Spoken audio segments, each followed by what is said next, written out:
आज इस वर्ष हल्दीघाटी युद्ध के 450वें वर्ष पूरे होने जा रहे हैं।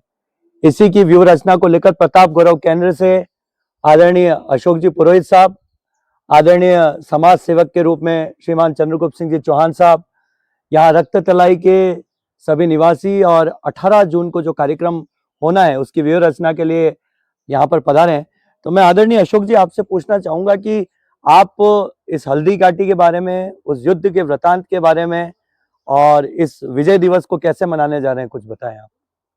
18 जून 1576 को जो युद्ध हुआ था वह महाराणा प्रताप और अकबर की सेनाओं के बीच में हुआ था और वह युद्ध इतना भीषण हुआ था कि अकबर की सेना जो है यहाँ से हल्दीघाटी युद्ध का मैदान छोड़ के लगभग 19-20 किलोमीटर दूर भाग गई थी। इतना प्रबल महाराणा प्रताप की सेनाओं का उनके ऊपर आक्रमण हुआ था।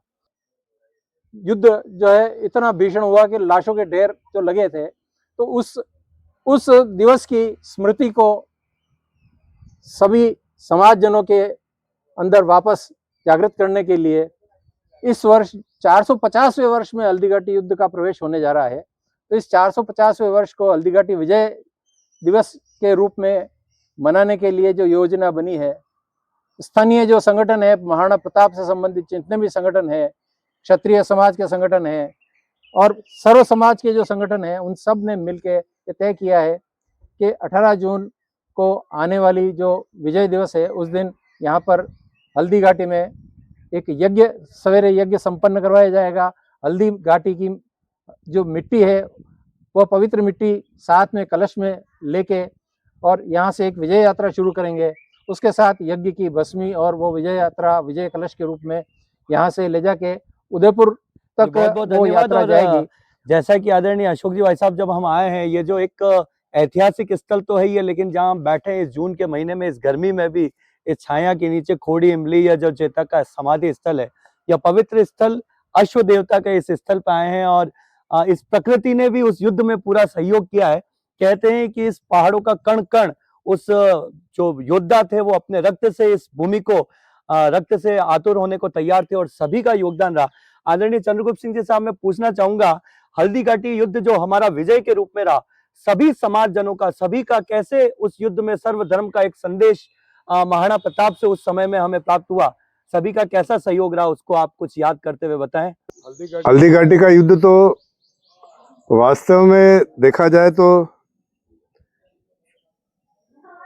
स्वाधीनता का युद्ध था, जिसमें केवल महाराणा प्रताप ही नहीं, ऐसे राजा महाराजा जो अकबर की पराधीनता स्वीकार नहीं करना चाहते थे, वो लोग भी महाराणा प्रताप के नेतृत्व में इस युद्ध में लड़े।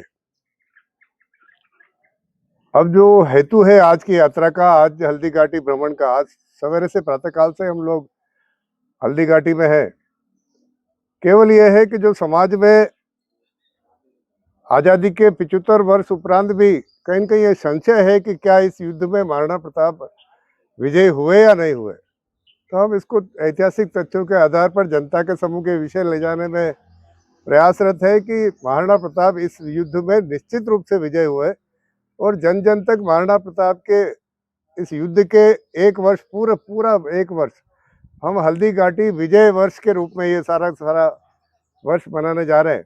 इसी के तहत 18 जून को जो हल्दी घाटी जहाँ पर युद्ध की दिनांक थी, वहाँ पर 450 वर्ष का प्रारंभ हो रहा है और वो प्रारंभ हल्दी घाटी से ही क्यों ना हो, इसलिए आज महाराणा प्रताप गौरव केंद्र की तरफ से हम सब कार्यकर्ता आज यहाँ हल्दी घाटी में आए। हमारा यहाँ पर स्थान भी तय हुआ है, यहाँ पर भव्य यज्ञ होगा और उस यज्ञ के उपरांत बहुत भव्य शोभा यात्रा यहीं से प्रारंभ होकर यहाँ से एक कलश लेकर, एक रथ में कलश लेकर ये यात्रा जन जन तक एक जन जागरण का काम करेगी। और मैं समझता हूँ यहाँ पर उस दिन बहुत वीरों को भी हम श्रद्धांजलि देने का कार्यक्रम है, जो लोग भी युद्ध में काम आए। आज भी मेवाड़ में बहुत सारे लोग रामशाह तंवर को नहीं जानते। रामशाह तंवर तत्कालीन ग्वालियर के राजा थे और उन्होंने अपने 3 पुत्रों का बलिदान यहाँ पर हल्दी घाटी के युद्ध में अकबर की सेना को हराने के लिए किया है।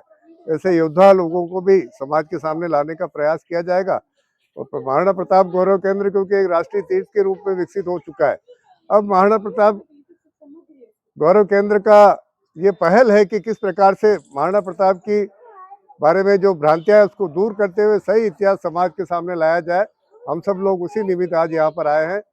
मैं यहाँ चेतक स्मारक से चंद्रगुप्त सिंह चौहान प्रताप गौरव केंद्र का एक छोटा सा कार्यकर्ता निवेदन कर रहा हूँ।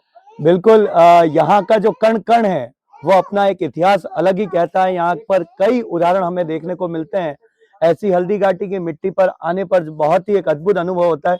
आदरणीय अशोक जी, एक उस वृतांत को भी पूछना चाहूंगा कि जब वो युद्ध से एक दिन पूर्व जब अकबर के सेनापति जब कहते हैं कि हल्दी घाटी के युद्ध के बाद जब वो वापस गए तो अकबर ने उनका वहां पे दरबार में आना मना कर दिया, नाराजगी होगी, कुछ उनसे जगह भी ले ली गई थी, उनसे कुछ जो जिम्मेदारियां दी गई थी।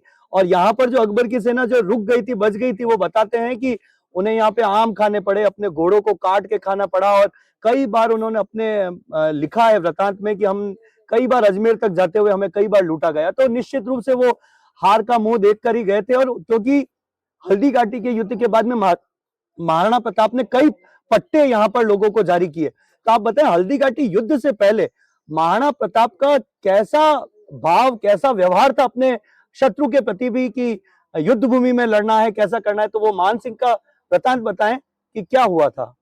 हल्दी घाटी युद्ध 18 जून 1576 को हुआ था।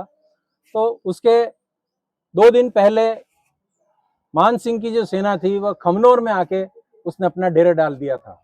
और खमनोर में डेरा डालने के पश्चात 17 जून 1576 को मान सिंह जो है इस क्षेत्र का निरीक्षण करने के निकला कि यहाँ पे इस क्षेत्र को देखा जाए, यहाँ पे युद्ध करेंगे तो कैसी परिस्थिति रहेगी।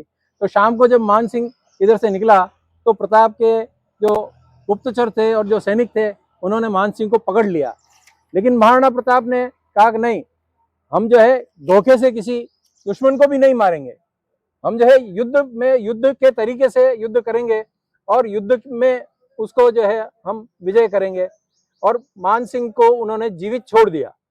तो मान सिंह का इसके ऊपर बहुत गहरा प्रभाव पड़ा। मान सिंह को लगा कि ये तो महाराणा प्रताप है जिन्होंने मुझे जीवित छोड़ दिया, और अगर इसकी तरह से उल्टा होता और प्रताप खुद पकड़ में आ जाते तो शायद मुगल सेना उसको छोड़ती या जिंदा रखती या नहीं रखती। लेकिन प्रताप के मन में यह था कि जो युद्ध में अपने को काम करना है वो धोखे से नहीं किया जाना चाहिए।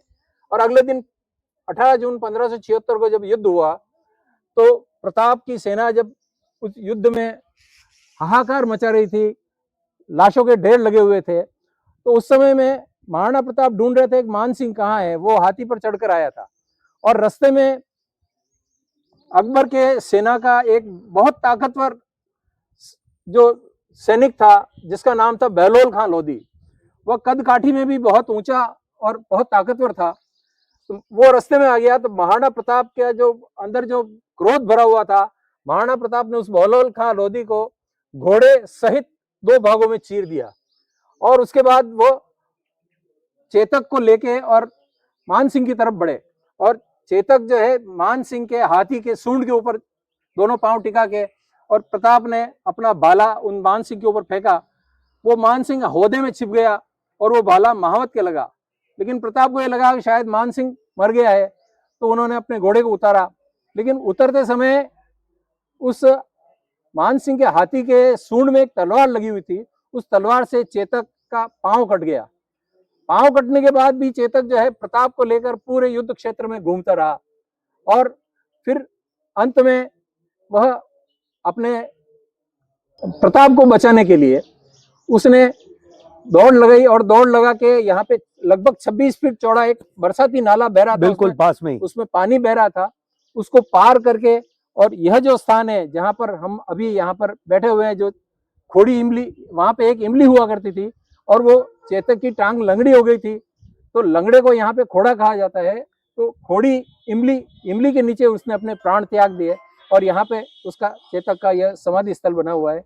इसको बार बार हम प्रणाम।